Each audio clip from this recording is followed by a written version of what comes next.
کہانی صرف اتنی ہے کہ کہانی کوئی ہے ہی نہیں. I swear to God, I don't need army, I don't need مجھے کوئی ضرورت نہیں ہے یہ نو ووٹ آف کانفیڈنس کرنے کی، وہ کسی سینیٹر کو ایم این ایم پی کو خریدنے کی. یہ اتنی آسان ہے گورنمنٹ. قاضی صاحب نے آج بینچ کو ری اسکیجول کر دیا اور آرٹیکل 63A کی ہیئرنگ شروع کر دی. قاضی صاحب کے آرگیومنٹس سنے ہم نے اور محسوس یہی ہوا کہ قاضی صاحب کہنا چاہ رہے ہیں کہ ہم یہ آرٹیکل 63A کی تشریح گورنمنٹ کے فیور میں دے دیں گے، اور دے بھی دیں گے، کیا فرق پڑ جائے. پرواہ نہیں ہے کسی بھی چیز کی، کنونشن کیا ہے، الزامات کیا ہیں، قانون کیا کہتا ہے، کوئی پرواہ نہیں، بس ایکسٹینشن نظر آ رہی ہے سامنے سے. لیکن مجھے یہ سمجھ نہیں آ رہا کہ کیوں ایکسٹینشن نہیں ہونی سر آپ کی.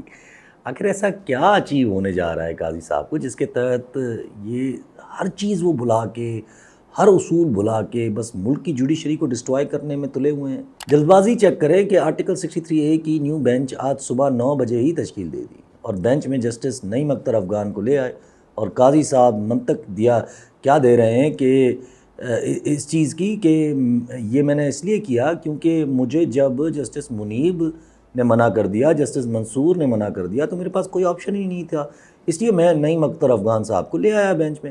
یار آپ کیا باتیں کر رہے ہو؟ میں آپشنز بتاؤں؟ یا افریدی، جسٹس شاہد وحید، جسٹس عائشہ ملک، اور بھی پتہ نہیں کون کون ہیں، لیکن قاضی صاحب کو اتنا کو تو صرف نعیم اختر افغان صاحب ہی نظر آئے. ظاہر ہے لائک مائنڈڈ بینچ چاہیے، اور اگر کسی کو آفر کرتے تو اس نے منع ہی کرنا تھا. اور قاضی صاحب یہ نہیں چاہ رہے تھے کہ یہ تاثر جائے کہ میرے ساتھ واقعی ججز نہیں ہیں. وہ جسٹس منصور اور جسٹس منیب کو ہی الگ سے ایک آئسولیٹ کرنا چاہتے ہیں اور یہی دکھانا چاہتے ہیں کہ صرف یہ دونوں میرے خلاف ہیں. مگر صبر کریں، میں آپ کو ہمیشہ کہتا ہوں کہ یہ چیز جتنی دبائیں گے اتنی آواز اٹھے گی. آپ دیکھ لیجئے گا اسی سنوائی کے دوران کوئی ایک بڑا دھچکا آئے گا اور ججز کی طرف سے ججز کچھ نہ کچھ تو کریں گے، کیونکہ جن کو لگ رہا ہے کہ قاضی صاحب اس اتنی کمزور بینچ کے ساتھ باقی صاحب سارے ججز کو آئسولیٹ کر سکتے ہیں، تو یہ سب کی بھول ہے جو بھی قاضی صاحب کو بھی سپورٹ کر رہے ہیں. دیکھیں قاضی صاحب کے ساتھ کون ہے؟ ایڈاک ججز جن کی کوئی ویلیو نہیں ہے، اور صرف بلوچستان سے آئے ہوئے ججز کے اوپر وہ ریلائے کر رہے ہیں کہ and do you really think کہ پنجاب، سندھ اور KPK کے جو ججز ہیں ان کو ایک ساتھ آئسولیٹ کیا جا سکتا ہے؟ سوال نہیں پیدا ہوتا. اب کچھ دوست اس بات پہ مجھے تعصبی بھی کہیں گے، لیکن میں واضح کر دوں کہ جو لوگ بلوچستان کے موجود ججز پہ خوشی منا رہے ہیں کہ دیکھیں واہ بلوچستان کے ججز جو ہیں، ان سے میرا سوال ہے کہ کون سا سپریم کورٹ میں جو جج ہے وہ اصل میں بلوچی ہے یا سندھی ہے؟ تعصب کے لیکچر دینے والے اس بات کا جواب دے دیں. قاضی صاحب کا تعلق بلوچستان سے ہے لیکن وہ خود پٹھان یا ہزارہ ہیں، but I am not sure ہے کیا. منٹو خیل صاحب کا تعلق بلوچستان سے ہے لیکن ہی از پٹھان اگین. پھر نعیم اختر افغان صاحب اگین ہیں تو بلوچستان کے لیکن پٹھان ہیں. اور ریالٹی یہی ہے کہ آپ میجر چنک آف ججز جن کا اسٹرانگ صوبوں سے تعلق ہے اور ان میں سے آنے والے 4 چیف جسٹسز بھی ہیں، تو ان کو اگنور کر کے آپ اپنی منوا لو، یہ ہو نہیں سکتا. اب قاضی صاحب کو آسرا کیا ہے؟ ان کو آسرا ہے کہ میں یہ آرٹیکل 63A کر لوں گا اور پھر حکومت وقت مجھے نوازے گی، یا مجھے سپریم کورٹ سے بھی ایک اوپر کورٹ بنا کے اس میں بٹھا دیں گے. ایسا کچھ نہیں ہوگا. اب باری ہے گورنمنٹ کی کہ اس کو یہ امینڈمنٹس کرنی ہے. بلاول صاحب ہاتھ سے نکلے جا رہے ہیں.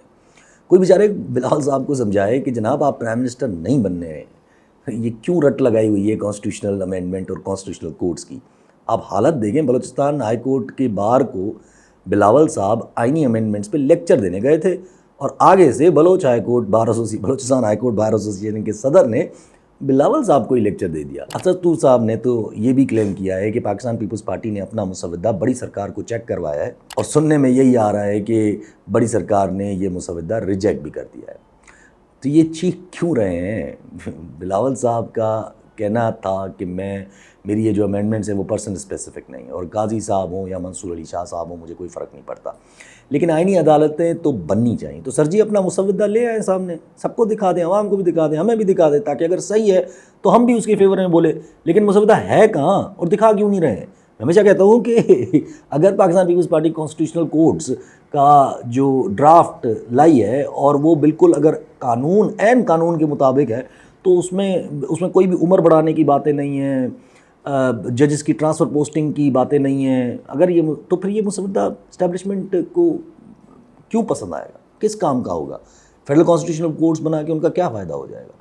اب اسد مسعود صاحب کلیم کر رہے ہیں کہ یہ نیا مسودہ اسٹیبلشمنٹ خود تیار کروا رہی ہے اور وہ مسودہ اس بار شاید مخدوم علی خان صاحب بنا رہے ہیں.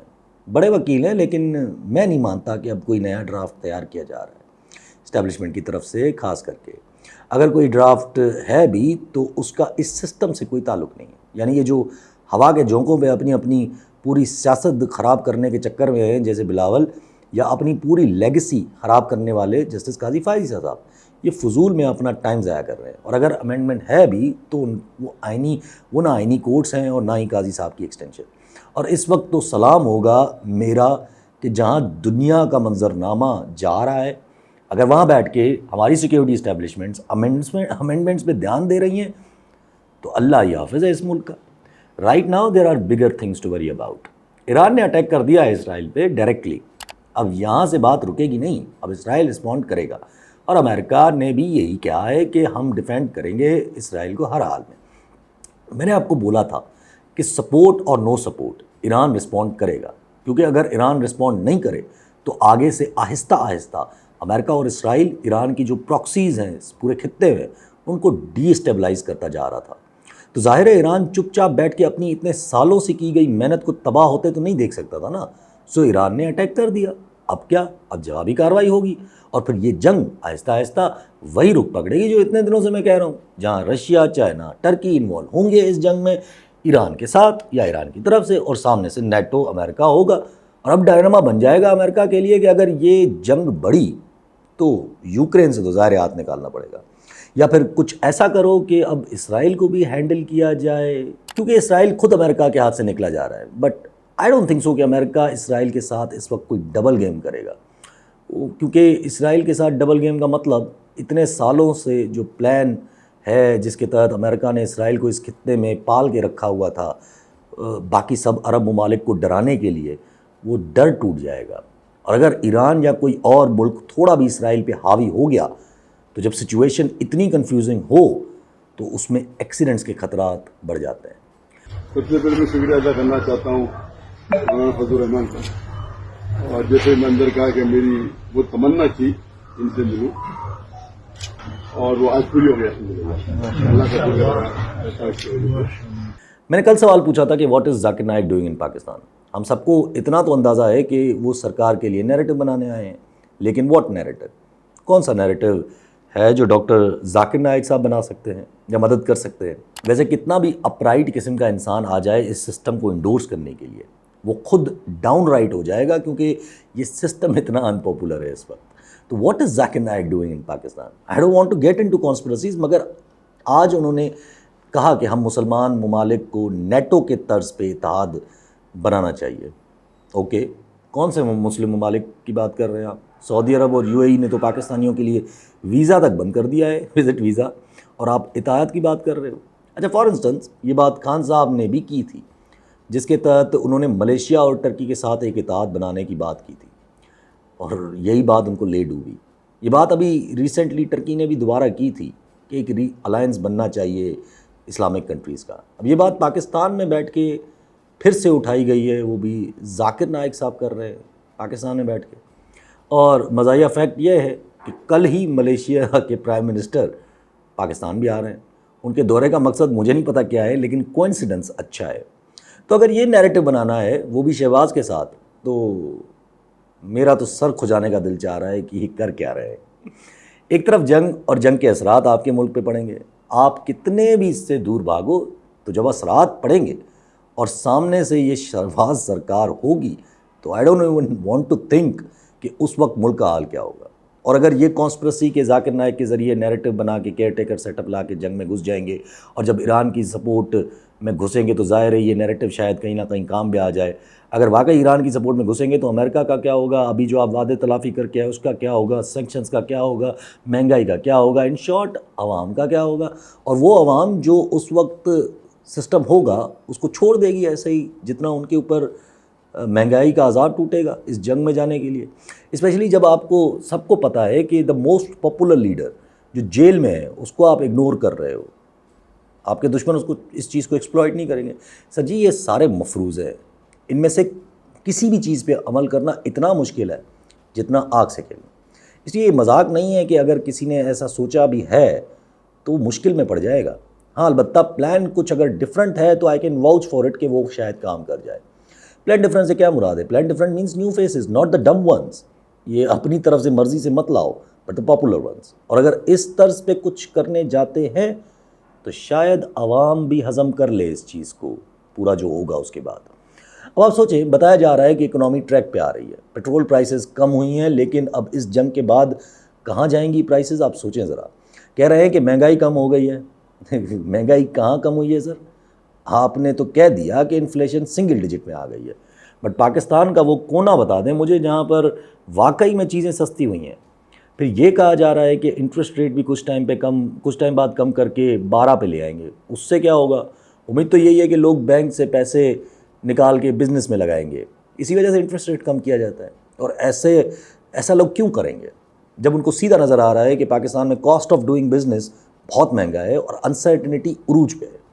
یہ ایک ٹریپ ہے اور اس ٹریپ میں ہم گھومے جا رہے ہیں کیونکہ ہم سالو نہیں کرنا چاہتے چیزوں کو. اب کیا کہہ رہے ہیں کہ ایف بی آر کا ہدف پورا نہیں ہوا ہے تو اب ایف بی آر جو ہے وہ سارے ہتھیار نکال کے مارکیٹ میں اترے گی پیسے بٹورنے کے لیے, یعنی ہیراس کرے گی بزنس مین کو, اور کیا کرے گی. اور اس سے اگر سالو ہو جائیں چیزیں ہم بھی دیکھیں گے. ہم دیکھ تو کچھ اور بھی رہے ہیں, وہ ہے کہ کے پی کے میں جرگے کے اوپر چھوڑ دیا گیا ہے کہ جرگے کے طریقے سے مسائل کو حل کیا جائے. اور میں اس چیز کو دوگلاپن اس لیے کہتا ہوں کیونکہ جہاں بلوچستان میں بلوچ وائس بلوچ کلچر کو تسلیم کرنے کو تیار نہیں ہے, جو احتجاج کریں اس کو دہشت گرد ڈکلیئر کر دیتے ہیں, وہاں کے پی کے میں جرگوں کے ذریعے مسئلے کو حل کرنے کا گو اہیڈ ملا ہوا ہے. اگر گو اہیڈ نہیں ملا ہوا تو منظور پشتین سے سی ایم کے پی کے گنڈاپور صاحب نے ملاقات کیسے کی؟ منظور پشتین پی ٹی ایم ہماری سیکیورٹی اسٹیبلشمنٹ کے سامنے ایک نان کائنیٹک فورس ہے. یہ ہوتے ٹیررسٹی, ان سمپل ورڈز ٹیررسٹی کہہ سکتے ہیں, یعنی somebody who is not in directly conflict with armed forces, ہتھیار اٹھا کے نہیں لڑ رہا مگر وہ نیریٹیوز کی جنگ کر رہے ہیں. اب یا تو پی ٹی آئی آپے سے باہر آ گئی ہے اور منظور پشتین سے اپنی مرضی سے مل رہی ہے اور اس کو گرینڈ جرگے میں دعوت دے رہی ہے, یا پھر گو ایڈ ملا ہوا ہے کہ کر لو مسئلے کا حل. اگر پختون ایلیمنٹ کو یوز کر کے مسئلے کا حل کیا جا سکتا ہے تو وائی ناٹ. یہ بہت ہی انٹرسٹنگ چیز ہے کے پی کے میں جو ابھر رہی ہے. یہ ایک چیز ہے جس سے اس چیز سے وہ سب ایلیمنٹ جو اسٹیٹ کے خلاف تصور ہوتے تھے وہ ایک نیشنل امبریلا کے نیچے آ سکتے ہیں پختون ایلیمنٹ کے اندر. اینڈ بائی ڈوئنگ دیٹ آپ ٹی ٹی پی جو صرف ٹیررزم کو استعمال کرتی ہے اس کو آئسولیٹ کر سکتے ہیں. تو اتنے بگر ٹاسک کو اگر علی امین گنڈاپور صاحب ہینڈل کر رہے ہیں وہ بھی اس وقت, تو اگر مجھے آ کر کوئی کہے کہ نہیں ابھی بھی پی ٹی آئی کے اوپر ضرب لگی ہوئی ہے تو میں نہیں مانوں گا سر جی یہ. اینڈ واٹ اباؤٹ خان صاحب؟ از دیئر اے چانس کہ وہ اس بگر پکچر میں کوئی رول ادا کر سکے؟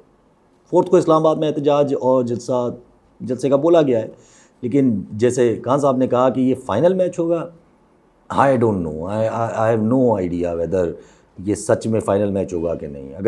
لیکن مجھے یہ کنفرم ہے کہ احتجاج ہوتے رہیں گے اور یہ سرکار اپنے ہی پینک کا شکار ہوگی, کیونکہ جب خاموشی ہو اور محسوس ہو کہ جو آپ کا مخالف ہے اب اس کی طرف وہ سختی بھی نہیں ہے جو پہلی سی تھی.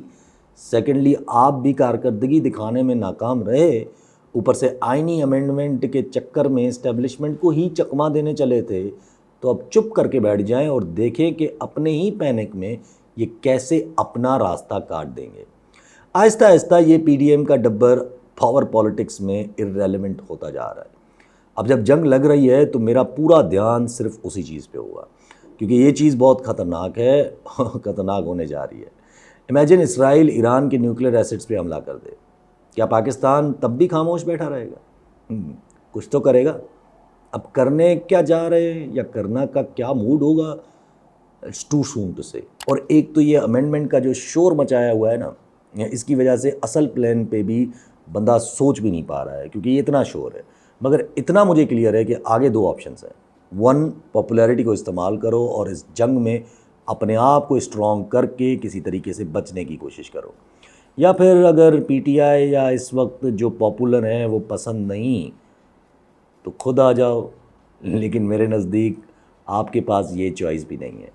اس لیے مجھے نہیں پتہ کہ یہ کیا باتیں کر رہے ہیں کہ گورنمنٹ لمبا چلے گی، قاضی کو ایکسٹینشن ملے گی، عمران خان کو ٹانگا جائے گا فیض حمید کے ساتھ کمپلیسٹ دکھا کے، ملٹری ٹرائلز ہوں گے، اسلام کے نام پہ فیک ریولیوشن کی آڑ میں خود آ جائیں گے اور پھر دوسرے آپ کی مجبوریوں کا فائدہ نہیں اٹھائیں گے. کیسے کر لو گے یہ سب کچھ؟ ہیری پوٹر کی کیا میجک وانڈ اگر ہاتھ میں آ گئی ہے تو ہمیں ہی بتا دیں کہ وہ کیا ہے. ارے یہ تم نے کیسے بجائی؟ یہ ٹون تو مجھے آتی ہے، ماں نے مجھے سکھایا تھا. بتاؤ.